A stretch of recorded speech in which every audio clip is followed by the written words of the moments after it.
Hi friends, welcome back to my channel. ఈ రోజు మీకు ఈ సీరియల్లో ఏం జరిగిందో తెలుసుకోవాలి అనుకుంటున్నారా? అయితే వెంటనే మనం సీరియల్లోకి వెళ్ళిపోదాం.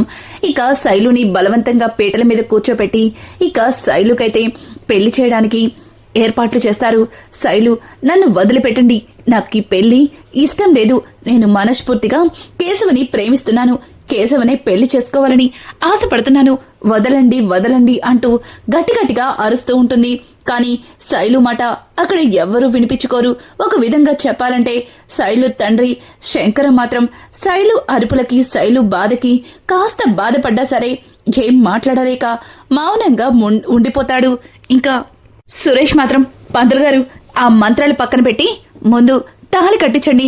రే బావా, నేనున్నాను, చూసుకుంటాను, ముందు దాని మెడలో తాళి కట్టు అంటూ ఇక పెళ్లి కొడుకుని ఫోర్స్ చేయడంతో పెళ్లి కొడుకు బలవంతంగా శైలు మెడలో తాళి కడతాడు.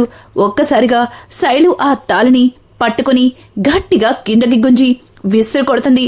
వదలండి వదలండి, ఏంటిప్పుడు? నేను వీణ్ణి పెళ్లి చేసుకోవాలి, అలా పెళ్లి చేసుకుంటే మీరందరూ సంతోషంగా ఉంటారు, అంతే కదా?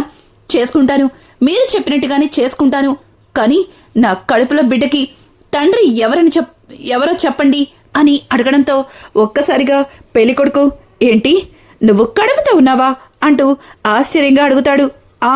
అవును, నేను కడుపుతో ఉన్నాను, నా కడుపులో బిడ్డకి తండ్రి కేశవ. మరి నువ్వు నా మెడలో తాళి కట్టిన తర్వాత నా కడుపులో బిడ్డకి తండ్రి కేశవని చెప్పాలా, లేకపోతే నువ్వని చెప్పాలా అంటూ శైలు అయితే పెళ్లి కొడుకునే ప్రశ్నిస్తుంది. ఒక్కసారిగా పెళ్లి కొడుకు ఇంకా సురేష్ వైపు చూసి, రే ఏంట్రా ఇదంతా? అంటే మరొకరి బిడ్డ తల్లిని తీసుకొచ్చి నాకు అంటగట్టాలని చూస్తున్నావా? రేయ్, నేను మీ చెల్లిని మాత్రమే ప్రేమించానురా, మీ చెల్లితో పాటు ఆఫర్గా బిడ్డని కూడా నేను అడగలేదురా అంటూ ఇక అతనైతే సురేష్ని అడుగుతూ ఉంటే, సురేష్, రేయ్ అది అబద్ధం చెప్తుందిరా, పెళ్లి తప్పించుకోవడానికి మరో నాటకాన్ని మొదలుపెట్టిందిరా, ఆగు, దాంతోనే నిజం చెప్పిస్తాను. ఏయ్, మర్యాదగా చెప్పవే, నువ్వు కడుపుతో ఉన్నావా అంటుంటే, అవును, నేనిప్పుడు కడుపుతో ఉన్నాను, నాకు 2వ నెల అని అరవడంతో ఒక్కసారిగా శైలు తల్లి, పిచ్చి పిచ్చి వేషాలు వేయకు, నువ్వు కడుపుతో ఉన్నానని అబద్ధాలు చెప్తావా? అందరి ముందు మా పరువు తీస్తావా? అసలు నీ గురించి నువ్వు ఏమనుకుంటున్నావే? ఏమండి, ఏంటండి అలా బెల్లం కొట్టిన రాయిలాగా నిలబడ్డారు, మీరేం మాట్లాడరా అని అంటుంటే, ఏం మాట్లాడాలి, ఏం మాట్లాడనే? చూడమ్మ శైలు, పెళ్ళి ఇష్టం లేకపోతే చేసుకోవద్దు, అంతేగాని ఇలా కడుపుతో ఉన్నానని నలుగురిలో నీ పరువు నువ్వే తీసుకోవద్దు అని అంటుంటే ఇక వరాలు అయితే, ఏంటండి ఇట్లాంటి దానికి అంత నిదానంగా చెప్తారు? చూడు బాబు, ఇది ఏ కడుపుతో లేదు, ఇది అబద్ధాలు చెప్తుంది, ముందు నువ్వు తాళి కట్టే అని అంటుంటే ఇక వాళ్ళ అమ్మా నాన్న అయితే, ఏంటండి ఏం మాట్లాడుతున్నారు? కడుపుతో ఉన్న పిల్లని తీసుకొచ్చి నా కొడుకుని తాళి కట్టమని చెప్తున్నారు. అసలు ఆ అమ్మాయి ఎవరినో ప్రేమించిందని, అలాగే వాడితో తిరుగుతుందని బయట ఊర్లో వాళ్ళు రకరకాలుగా చెప్పుకుంటున్నారు. కానీ కేవలం మా వాడు ఇష్టపడ్డాడన్న ఉద్దేశంతో చూసి చూడనట్టుగా వదిలేశాం. అలా అని కడుపుతో ఉన్న పిల్లని తీసుకొచ్చి వాడు పెళ్లి చేసుకుంటానంటే మేము ఊరుకుంటామనుకుంటున్నారా? అయినా వాడెవడికో పుట్టబోయే బిడ్డకి నా కొడుకు తండ్రి కావాలంటే అస్సలు కుదరదు. ఆల్రెడీ శంకుస్థాపన చేసిన దానిలో నువ్వు ఇల్లు కట్టడమేంట్రా? నోరు మూసుకుని నడు అని చెప్పి ఇక పెళ్లి కొడుకు అమ్మా నాన్న పెళ్లి కొడుకుని 2 పీకి అక్కడి నుంచి తీసుకెళ్లిపోతారు. ఇక తాలిబొట్టు కింద పడేసి అతనైతే అక్కడి నుంచి తీసుకెళ్తుంటే ఇంకా సురేష్ అయితే, బావా ఆగు బావా అని అంటుంటే, రేయ్ నీకు దండం పెడతాను, ఇంకొక్కసారి నన్నలా పిలువు, మాకు మీ చెల్లి పిలుస్తున్నట్టుగా ప్రేమగా అన్నయ్య తమ్ముడు అని పిలవరా అంటూ పెళ్లి కొడుకైతే సురేష్కి దండం పెట్టి అక్కడి నుంచి వెళ్ళిపోతాడు. చూసావా అమ్మా, ఎంతో కష్టపడింది నీకోసం మంచి సంబంధాన్ని సెట్ చేస్తే ఇది ఒక్కసారిగా తుస్సుమనిపించింది. ఇప్పుడు ఏం చేయాలి? ఊర్లో అందరూ కూడా దీని గురించి నలుగురు 4 రకాలుగా అనుకుంటారు. పెళ్లి కాకుండానే వాడితో తప్పుడు తిరుగులు తిరిగి కడుపు తెచ్చుకుంది అంటూ ఇంకా సురేష్ అయితే శైలుని కొట్టబోతుంటే, శైలు తండ్రి, రేయ్ ఆగండ్రా, ఆగండి, కొట్టి ఇలా దాన్ని చంపేస్తారా? అసలు ముందు నుంచి నేను చెబుతానే ఉన్నాను ఈ పెళ్లి గురించి, దాంతో చెప్పి ఒప్పిద్దామని. మీరే దానికి తెలియకుండా ఇక్కడ దాకా తీసుకొచ్చి పెళ్లి ఏర్పాట్లు చేశారు. ఇందులో దాని తప్పేముంది అని అంటుంటే ఇక వరాలు, అవునవును దాని తప్పేమీ లేదు, నెత్తిన పెట్టుకుని ఊరేగండి. అది కడుపుతో ఉందండి, వాడితో చెడు తిరుగులు తిరిగి 2 నెలల కడుపుంట. అసలు దీన్నంటే కాదు, వాడిననాలి. ఎప్పుడు నా తమ్ముళ్ళు చాలా పర్ఫెక్టు, నా తమ్ముళ్ళని నిన్ను చాలా బాగా పెంచాను అంటూ ఆ పెద్ద మనిషి చాలా మాటలు మాట్లాడాడు కదా, వాడికి ఫోన్ చేసి అడుగుతాను. పద మా పరువంతా తీసామంటూ ఇక శైలుని కొట్టి ఇంటికైతే తీసుకెళ్తారు. ఇంకా ఇది ఇలా ఉండగా ఇక్కడ చూస్తే ఇక మహాలక్ష్మి అయితే పంతులు గారు చెప్పినట్టుగా ఇంకా పొంగలిని రెడీ చేయడానికి పొయ్యిని వెలిగిస్తూ ఉంటుంది. ఆ పొయ్యి వెలిగించడం రాక మహాలక్ష్మి నానా తిప్పలు పడుతుంటే ఇక ఇంతలో చక్రి అక్కడికి వచ్చి కర్పూరం బిళ్ళల్ని ఆ కట్టెల మీద పెడతాడు. ఒక్కసారిగా మహాలక్ష్మి చక్రి వైపు చూసి, ఏంటి వాటిని పెట్టారు? నేనేమి ఇక్కడ పూజ చేయట్లేదు, పొంగల్ చేస్తున్నాను. ఇప్పటికీ మంట వెలగట్లేదు కాబట్టి వెలగక చాలా ఇబ్బంది పెడుతుంటే మీరేమో మధ్యలో వచ్చి దూరతారేంటి అని అంటుంటే, అయ్యో ఏవండి, ఆ కర్పూరం బిళ్ళలు వెలిగిస్తే మంట రాసుకుంటుంది కదా, దాంతో ఆ పుల్లలు కూడా వెలిగించండి అని చెప్పడంతో ఇక మహాలక్ష్మి, నిజమే ఆ కర్పూరం మంటతో పుల్లలు కూడా వెలుగుతాయి కదా అంటూ ఇక మహాలక్ష్మి అయితే ఆ మంటని వెలిగిస్తుంది. దాంతో ఒక్కసారిగా మంట లేస్తుంది. ఇంకా పొయ్యి మీద వాళ్ళు తీసుకొచ్చిన పొంగలి తపాలని పెట్టి ఇక దానిలో పొంగలైతే తయారు చేస్తారు. పక్క నుంచి మాధవ దాన్ని ఎలా తయారు చేయాలో ఒక్కొక్కటిగా మహాలక్ష్మితో చెబుతుంటే మహాలక్ష్మి కూడా ఆ ప్రాసెస్ని ఫాలో అవుతూ ఇంకా మొత్తానికి అయితే వాళ్ళందరి సహాయంతో పొంగలినైతే పూర్తి చేస్తుంది. ఇంకా అమ్మవారికి పొంగలిని తీసుకుని గుడిలో అమ్మవారికి పొంగలి పెట్టి నైవేద్యాలన్నీ ఒక దగ్గర సమర్పిస్తారు. ఇక అలా నైవేద్యాలు సమర్పించి పూజ పూర్తయిపోయింది అనే టైంలో ఒక పెద్దావిడికి అమ్మవారైతే పూనుతుంది. ఒక్కసారిగా ఆవిడ అమ్మవారు పూనడంతో పూనకం వచ్చిన వాళ్ళగా ఊగిపోతూ, రేయ్ నన్ను సంతోషపెట్టారా, ఈరోజు నాకు చాలా సంతోషంగా ఉంది. ఎన్నాళ్ళ నుంచో నాకు తీరని మొక్కులన్నీ తీర్చారు, నాకు ఎంతో ఆనందంగా ఉంది అంటూ ఆవిడైతే వేప రమ్మలు పట్టుకుని అక్కడ పూనకం వచ్చినట్టు డాన్స్ చేస్తూ ఉంటుంది. అలా డాన్స్ చేస్తూనే ఇక మహాలక్ష్మిని దగ్గరికి పిలుస్తుంది. చూడు, నీకు ఇదేది అలవాటు లేకపోయినా నా మొక్కు తీర్చడం కోసం, నీ కుటుంబం కోసం చాలా కష్టపడి నా మొక్కుని తీర్చావు. నీ కష్టాన్ని, నీ బాధని నేను చూశాను. నీ మనసులో ఏదైతే కోరుకుంటున్నావో ఆ కోరికని తీరుస్తాను అంటూ ఆవిడైతే ఇక మహాలక్ష్మికి బొట్టు పెట్టి ఆశీర్వదిస్తుంది. ఒక్కసారిగా మహాలక్ష్మిని అలా ఆశీర్వదించడంతో అందరూ కూడా సంతోషిస్తారు. ఇక అక్కడే ఉన్న మాధవ దగ్గరికి వెళ్ళి, రేయ్ 25 ఏళ్లుగా మీరు నా మొక్కుని తీర్చకుండా నన్ను వెనక పెట్టారు. ఏంట్రా, నీ పెళ్లి జరగకపోయేసరికి మీకు నా మొక్కు గుర్తొచ్చిందా? ఈరోజు మొక్కు తీర్చడానికి వచ్చారు. అసలు నేనున్నానన్న సంగతే మర్చిపోయారా మీరు? నా అనుగ్రహంతోనే పుట్టి నన్నే వెనక పెడతారా అంటూ ఇక ఆ అమ్మవారైతే మాధవ్ మీద విరుచుకుపడుతుంది. మాధవ, అమ్మా క్షమించమ్మా, మేము నిన్ను వెనక పెట్టలేదమ్మా. నిజానికి మాకు ఇక్కడ మా కులదేవత ఉందని, అలాగే మా కుటుంబానికి ఒక మొక్కు ఉందని తెలీదమ్మా. అది తెలుసుకొని ఇక్కడికి వచ్చాం. ఇక నుంచి నీకు ప్రతి సంవత్సరం ఇలాగే నీ మొక్కులు చెల్లించుకుంటామమ్మా.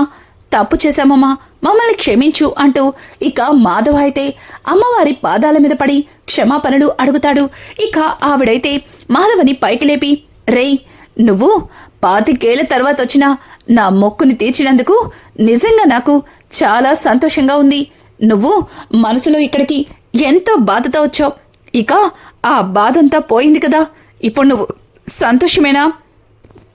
ఏంటి మాట్లాడవే అని అడగడంతో, అవునమ్మా నాకిప్పుడు చాలా సంతోషంగా ఉంది అని అంటుంటే, దీర్ఘాయుష్మాన్ భవ, త్వరలో నీకు పెళ్లి కాబోతుంది. మరి ఆ పెళ్లికి నీ భార్యతో నా దగ్గరికి వస్తావా అంటూ అమ్మవారైతే ఇక మాధవని అడగడంతో మాధవ కాస్త సంతోషంగా వస్తానని తల ఊపుతాడు. ఇక మాధవని ఆశీర్వదిస్తుంటే తనతో పాటు వెనకున్న మనిష నెత్తిన కూడా అక్షంతలు పడతాయి. అది చూసిన కుటుంబ సభ్యులు సంతోషిస్తారు.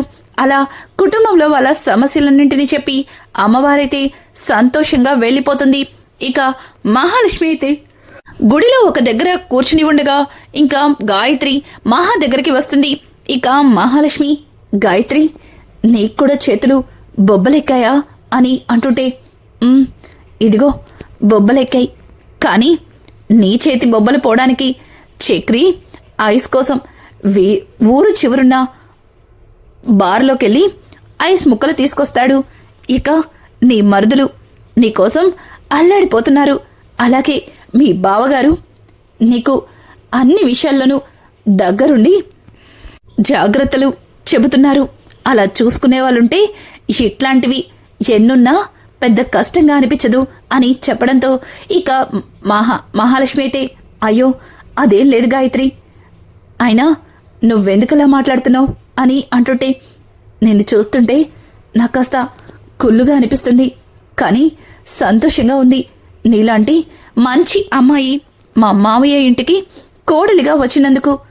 చూడు మహాలక్ష్మి, నువ్వు మా మావయ్య కుటుంబం కోసం ఎంతో కష్టపడి ఈ మొక్కుని తీర్చావు. నిన్ను చూస్తుంటే నాకు చాలా సంతోషంగా ఉంది. చూడు, ఎప్పుడు కూడా మా మావయ్య కుటుంబాన్ని ఇలాగే చూసుకుంటావా అంటూ ఇక గాయత్రి అయితే చాలా అమాయకంగా మహాని అడుగుతూ ఉంటే, అప్పుడే అక్కడికి వచ్చిన తాయారు, చూసుకుంటుంది. ఇంకొద్ది రోజుల్లో ఏ పాపో బాబో పుడితే వాడి ముడ్డి కడుక్కుని మూతి తుడుచుకోవడానికే టైం సరిపోతుంది. ఇదేమో ఆ నారాయణ కుటుంబాన్ని చూసేస్తుంది. ఆయన ఆ తాగుబోతాడు ఇంట్లో ఆడవాళ్ళని బ్రతకనిస్తాడా ఏంటి అంటూ ఇక తాయారు మాట్లాడుతూ ఉంటే ఒక్కసారిగా ఇక అక్కడే ఉన్న మహాలక్ష్మి, చూడండి, వచ్చినప్పటి నుంచి చూస్తున్నాను, మీరు ఏదో ఒక విషయంలో మా కుటుంబాన్ని అవమానిస్తూనే వస్తున్నారు. అయినా మీకింతకు ముందే చెప్పాను, ఇంకొకసారి మా కుటుంబం గురించి తప్పుగా మాట్లాడితే కొంచెం కూడా ఆలోచించకుండా మా కన్నగాడు మీ అల్లుడితో మాట్లాడాల్సి ఉంటుంది అని చెప్పడంతో, ఒసై చూసావా, దీంతో ఇంతవరకు రాసుకు పుసుగు తిరిగి నా మీదే లేనిపోనివన్నీ చెప్పావు, కానీ వీళ్ళేమో నీ కాపురంలో వేలు పెడతానంటున్నారు అని అంటుంటే, నీ నోరు అదుపులో పెట్టుకుంటే వాళ్ళు అట్లాంటి మాటలు మాట్లాడరు కదా. చూడు, నువ్వు మాట్లాడే మాటలకి వాళ్ళు కూడా మాట్లాడతారు. ఇప్పటికైనా నోరు మూసుకునుంటే మంచిది అంటూ ఇక గాయత్రి అయితే తాయారు నోరు మూయించి ఇక అక్కడి నుంచి వెళ్ళిపోతుంది. మహాలక్ష్మి అయితే తాయారుని కోపంగా చూస్తూ అక్కడి నుంచి పక్కకు వెళ్ళిపోతుంటే ఇక ఇంతలో మాధవ కుటుంబం ఇక మహాలక్ష్మి మాటలు విని పగలపడి నవ్వుతుంటారు. ఎందుకలా నవ్వుతున్నారు అని అడగడంతో, వదినా, నువ్వు మా అత్తతో మాట్లాడిందంతా మేం వినేశాం. నువ్వు కూడా మా అత్తకి మాకులాగే సమాధానం చెప్పడం చూసి కాస్త నవ్వొచ్చింది అంటూ ఇక కన్నా మాట్లాడుతూ ఉంటే పక్కన ఉన్న కేశవ, రేయ్, ఆవిడ గారికి అలానే చెప్పాలి, లేకపోతే ఆ నోరు అస్సలు మూతపడదు అని అంటుంటే ఇంకా మహాలక్ష్మి అయితే చక్రి కోసం అదంతా వెతుకుతుంది. ఇక కన్నా కేశవని సైగ చేసి మహా వైపు చూపిస్తాడు. మహాలక్ష్మి అంతా వెతకడం గమనించిన కేశవ, ఏంట్రా, మనందరం ఇక్కడే ఉన్నాంగా, తను ఎవరికోసం వెతుకుతున్నట్టు అని అంటుంటే, నీకింకా అర్థం కాలేదా, అందరం ఇక్కడే ఉన్నాం, కానీ చక్రి అన్నయ్య ఇక్కడ లేడు కదా, అన్నయ్య కోసం వదిన వెతుకుతుంది. నాకెందుకో ఊరు నుంచి వెళ్ళేలోపు చక్రి అన్నయ్య వదిన్ని లైన్లో పెట్టేశాడనుకుంటున్నాను. ఎందుకంటే వదినకి ఆల్రెడీ మన అన్నయ్య మీద ప్రేమ మొదలైంది అనిపిస్తుంది అంటూ ఇక కన్నా అయితే కేశవతో మాట్లాడుతూ అలా ఇద్దరు కూడా చెవులు గుసగుస కొరుక్కుంటారు. ఇక ఇంతలో నారాయణ ఇద్దరి భుజాల మీద చెయ్యి వేసి, రేయ్, మీరు ఎంత గుసగుసలాడుకుంటున్నా నాకు ఆ మాత్రం వినిపించదనుకుంటున్నారా? చూడండి, మీరు అనుకున్నట్టుగానే మహాలక్ష్మి మన ఇంటి బృందావనం కోడలుగా, అలాగే చక్రి భార్యగా శాశ్వతంగా మన ఇంట్లోనే ఉండిపోతుంది. చూడండి, ఈ తాగుబోతు నారాయణ చెప్పింది నిజమవుతుంది అంటూ ఇంకా నారాయణ మాట్లాడుతుంటాడు. ఇంతలో మాధవ, అమ్మ మహాలక్ష్మి, ఏమైందమ్మా? ఏదో ఆలోచిస్తున్నావు, దేనికోసమో టెన్షన్ పడుతున్నావు అని అంటుంటే, ఏం లేదు పెద్ది, చక్రి కనిపించట్లేదు. తను ఇందాకటి వరకు ఇక్కడే ఉన్నాడు కదా, ఉన్నట్టుండి తను కనిపించలేదు. అందుకే చూస్తున్నాను. అసలే ఊరు బయలుదేరే ముందు దారిలో పెద్ద అటాక్ జరిగింది. అలాగే ఇది అసలే పల్లెటూరు, ఫోన్లో సరిగా సిగ్నల్స్ కూడా రావట్లేదు. మరి చక్రి ఎక్కడికి వెళ్ళాడో ఏంటో అంటూ మహాలక్ష్మి అయితే అటు ఇటు చూసి వెనక్కి తిరిగేసరికి ఇక మహాలక్ష్మి కోసం చక్రి 2 కొబ్బరి బొండాల్ని తెస్తాడు. ఒక్కసారిగా ఆ కొబ్బరి బొండాలు చూసి మహాలక్ష్మి, ఏంటండి ఇదంతా అని అంటుంటే, ఉదయం నుంచి మీరు గుడి చుట్టూ ఆ నిప్పుల చెట్టి పట్టుకుని ప్రదక్షిణలు చేశారు. ఆ తర్వాత అమ్మవారికి నైవేద్యం చేశారు. మీరు కనీసం పచ్చి మంచినీళ్ళు కూడా తాగలేదు. అందుకే ఊరు చివరున్న కొబ్బరి తోటకు వెళ్ళి మీకోసం కొబ్బరి బొండాలు కొట్టుకొచ్చాను, తాగండి అంటూ ఇక మహాకి ఒక్కొక్క కొబ్బరి బొండంగా ఇస్తూ ఉంటాడు. ఇక మహాలక్ష్మి ఏకంగా 4 బొండాలు తాగేస్తుంది. తర్వాత చాలింకా అని అంటుంటే, అదేంటి అప్పుడే సరిపోయినాయా? కడుపు నిండద్దా? పొద్దున్నుంచి మీరెన్ని పనులు చేశారు, అసలు మీరేం తినలేదు, తాగండి అంటూ బలవంతంగా ఇంకో కొబ్బరి బొండాన్ని ఇస్తుంటే, అక్కడే ఉన్న కన్నా, అన్నయ్య మేం కూడా గుడి చుట్టూ ప్రదక్షిణ చేశాం, అలాగే వదిన ప్రసాదం చేస్తుంటే అక్కడే కూర్చున్నాం, మాకు కూడా ఒక బోండం ఇవ్వచ్చు కదా అని అంటుంటే, రై మీరు ఉదయం టిఫిన్ తిన్నారు కానీ మహాలక్ష్మి గారు ఏమీ తినలేదు అని మాట్లాడుతూ ఉంటే, ఇక మాధవ, రై నువ్విన్ని కొబ్బరి బొండాల్ని ఎలా తీసుకొచ్చావురా అని అడుగుతూ ఉంటే, టట్టడాయ్ అంటూ ఇక చక్రి పక్కకి జరుగుతాడు. అక్కడ ఒక అతను సైకిల్ మీద చాలా కొబ్బరి బొండాలతో నుంచుంటాడు. అది చూసిన మహాలక్ష్మి, ఏంటండి ఇదంతా అని అంటుంటే, అవునండి, మీకు అలసటగా ఉంది, అలసటలో ఎన్ని బొండాలు తాగుతారో తెలీదు కదా, అందుకే మొత్తం గెలే వేసుకొచ్చాను అంటూ ఇక చక్రి అయితే అమాయకంగా మహాలక్ష్మితో మాట్లాడుతుంటే, ఒక్కసారిగా మహాలక్ష్మి చక్రిని చాలా ఆప్యాయంగా చూస్తుంది. ఇంతలో నారాయణ అక్కడికొచ్చి, రేయ్ ఇక బయలుదేద్దామా, పూజ పూర్తయిపోయింది, త్వరగా ఇంటికి బయలుదేద్దాం, సాయంత్రం మన ఊరు బయలుదేరాలి కదా అంటూ నారాయణ అంటూ ఉంటే, ఆ మాటలకి పదండి అంటూ 4 కూడా ఇక ఇంటికైతే బయలుదేరతారు. ఇది ఇలా ఉండగా ఇక్కడ చూస్తే శైలుని ఇంట్లో వాళ్ళు కొడుతూ తిడుతూ, ఏయ్ ఫోన్ చేయవే, వాడికి ఫోన్ చేయి, అసలు వాడు ఇంత పనిచేసి ఎక్కడికి పారిపోయాడు అంటూ ఇంకా శైలు తల్లి శైలుని అడుగుతూ ఉంటుంది. ఇక శైలు తన మొబైల్లో నుంచి కేశవ్కి ఫోన్ చేస్తూ ఉంటే కేశవ్ మాత్రం కట్ చేస్తాడు. ఒక్కసారిగా సురేష్ అయితే, చూసావా వాడు ఫోన్ ఎలా కట్ చేస్తున్నాడో, అమ్మా కొంప తీసి వాడు దీన్ని మోసం చేసి ఎటో పారిపోలేదు కదా, దీనికి ఇలా జరిగిందని తెలిసి వాడు ఇల్లు వాకిలి ఖాళీ చేసి వెళ్ళిపోయాడా అంటూ ఇక సురేష్ మాట్లాడుతూ ఉంటే వాళ్ళమ్మ కూడా దానికి భయపడుతుంటుంది. ఇక శైలు తనలో తను నవ్వుకుంటూ, ఇప్పుడు కనుక వీళ్ళకి నిజం చెప్తే ఖచ్చితంగా ఎవరినో ఒకటి తీసుకొచ్చి నాకు పెళ్లి చేస్తారు, కేశవ వచ్చే వరకు నేను ఇలాగే ఉండాలి అంటూ ఇక శైలు ఆలోచిస్తూ ఉండగా శంకరం మాత్రం ఒక మూలన కూర్చుని పదే గుడిలో శైలు తన తల్లి కాబోతుందని చెప్పిన విషయాన్ని గుర్తు చేసుకుని కుమిలిపోతాడు. ఇక శైలు వాళ్ళ నాన్నని చూసి నాన్న దగ్గరికి వెళ్తుంది. నానా అని పిలవడంతో ఇక శైలు చేతిని దూరంగా విదిలిస్తాడు.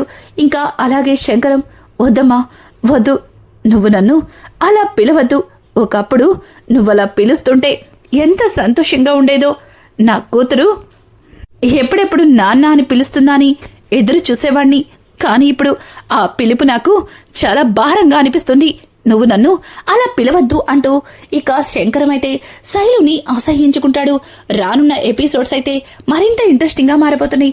ఈ వీడియో మీకు నచ్చినట్టయితే లైక్ చేసి సబ్స్క్రైబ్ చేయడం మాత్రం మర్చిపోకండి. Thanks for watching.